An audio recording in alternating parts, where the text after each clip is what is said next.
I'm going to sort of tie this back to my yogic world because in yoga and meditation, early on in my learning, we would always talk about like, what is the place? Like, what is your place? Mm, When you think about peace or you think about safety, or what is the place that makes you feel good? And for me, I always would go back to my grandparents' cottage. My grandparents' cottage was in northern Wisconsin. It was a place that I would run around outside. It was a place that I found my love of the water. And they also had built this cottage. It was a contemporary cottage. It was outside of the familiarity of the spaces that I lived in otherwise, because it had double height spaces and it was kind of mid-century modern and walls of glass. And it wasn't a big cottage, but it was a place that I felt like I was invited into noticing my surroundings in a way of which they changed the relationship of humans to each other, like the way that we as a family operated.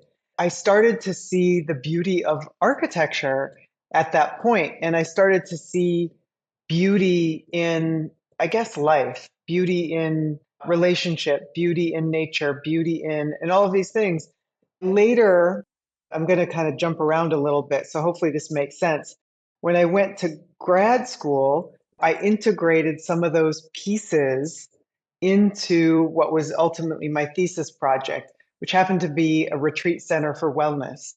Some of the elements, like the double height space and the walls of glass and the relationship between nature, the built environment and nature, found their way into the architecture of that project. And then later, once I started my family and I moved out to Montclair, New Jersey, I ended up buying a house that is like a larger scale replica mm. of my grandparents' cottage. And it was like recreating the beauty that I experienced as a child. So I was aware of that somehow, like within myself. It wasn't always very top of mind, right? Like Yeah, some of these yeah, things yeah, just yeah, unfold. yeah. Do you have an example that comes to mind of like how, like, as you mentioned, that encountering that space somehow changed your relationship to others there? Like, is there a particular element that stands out there and that you can recognize?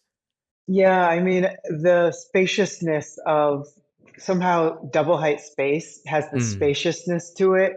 It invites people being together but doing their own things, mm, so that togetherness doesn't always have to be at the table. It can be like one person's over on the sofa reading a book, another person is playing a game or cards, and yet there's still this sense that you're there in it together. okay, wow, great. Talk a bit more about your trajectory. I mean, you'd mentioned you'd done this project in your graduate work, but what drew you, I suppose, to pursue a career in architecture? How did that evolve? And particularly your sense of beauty, whatever that has meant to you over time, has that changed? Are there common threads that connect that? How do you see that? When I went to architecture school, well, actually, I started out, my undergraduate degree is in architectural history. And I had this idea that I wanted to do like historic preservation because of what I was talking about when I first found architecture. Then I realized I actually wanted to create, right? I didn't want to just preserve, I wanted to Mm, create something. And I obviously went to school for architecture. And I think in the beginning of my career, it was very much about control, organization to create beauty. It was like an intellectual beauty. hmm, And I think to some extent, that's what we're taught as architects. It's this way, it's constraint. My personal evolution, like I started my career in a much more tectonic kind of architecture. And at some point, I started to feel not very fulfilled by that. It felt very, I mean, quite frankly, empty. Like I was hmm. just creating beauty for the idea of vanity. Beauty was just about what it looked like. And I think beauty, true beauty, is the combination of what it looks like and what it feels like. As I continue to evolve, as a creative, as an architect and a designer, I started to recognize this experiential combination. So whether it's like the positive and negative space, or whether it's the smooth and the soft, or the hard and the soft, or the loud and the quiet. Again, I often go back to yoga as my essence. I feel like I'm it's the yoga of architecture. It's in between the inhale and the exhale that you actually see the beauty. That's true bliss. That's where we can notice, where we can be present.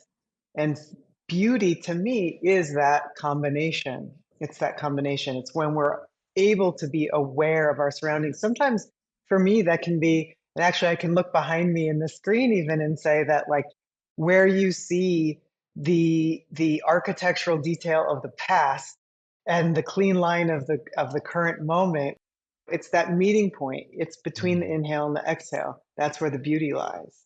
The term beauty, though, in architecture is seen by a lot of people as outmoded. Did you have discussions about the concept when you were in graduate school, working with your colleagues? Was that sort of a term that was meaningful to other people? Is it a term that's even used among professionals in your field? You know what? It's actually wasn't used. It really wasn't used. We talked more about balance, Mm. about proportion. Hmm. Really depended, I guess, on the individual. We talked about materiality, but we didn't so much talk about beauty. And maybe it's that we had other words depending on what you were designing. Like, as an example, if you're designing a restaurant or a bar, hospitality space, you might be talking about, you want it to be sexy, or you want it to be spacious. But the word beauty becomes almost like not descriptive enough.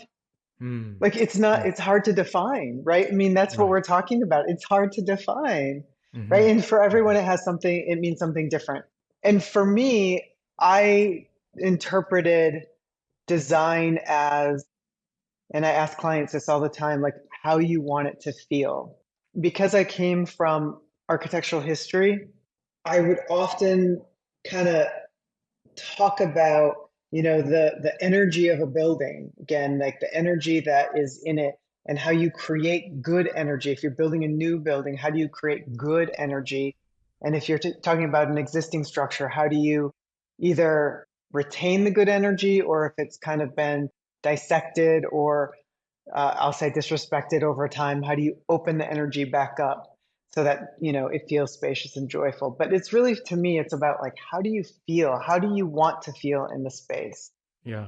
Architecture, initially was about protecting us.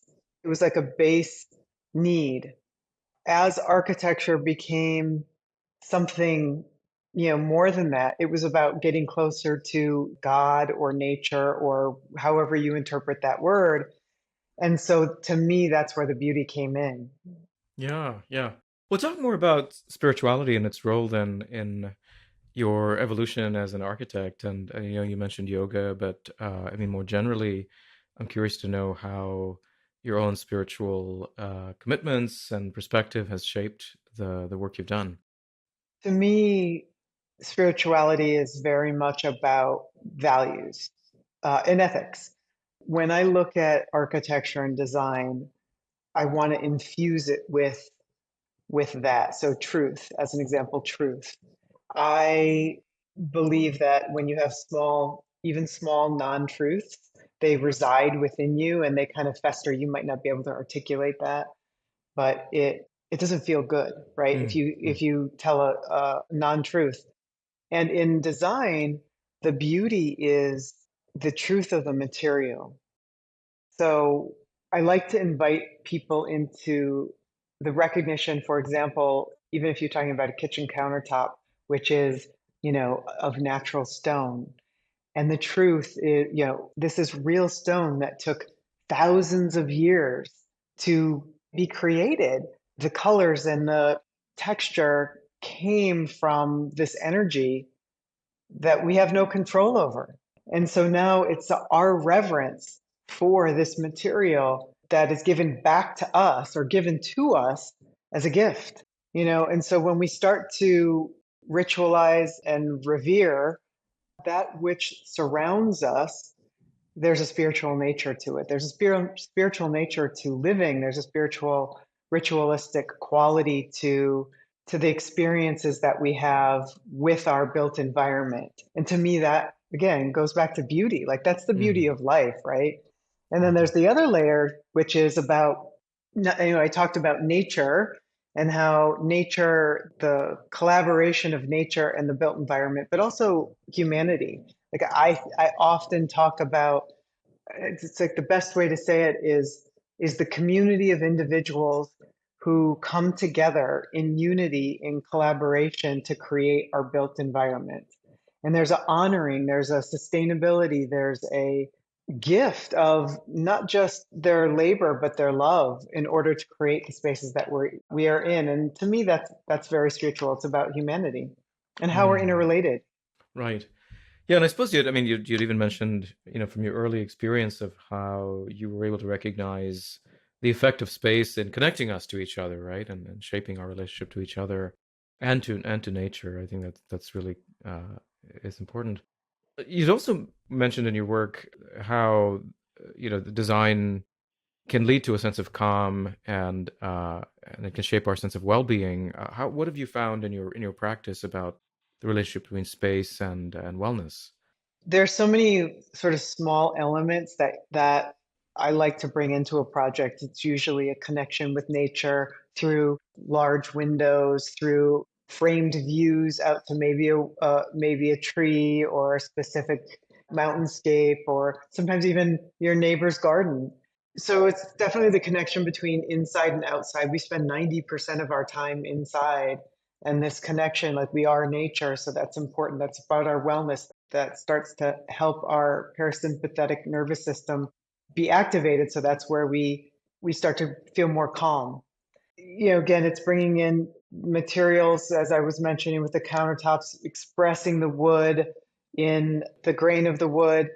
It's talking about the history, and it's the textures, using natural fibers, natural materials. These are all things that can help us feel grounded, and when we feel grounded, we have this ability to exhale. So again, it's our Mm, parasympathetic nervous system.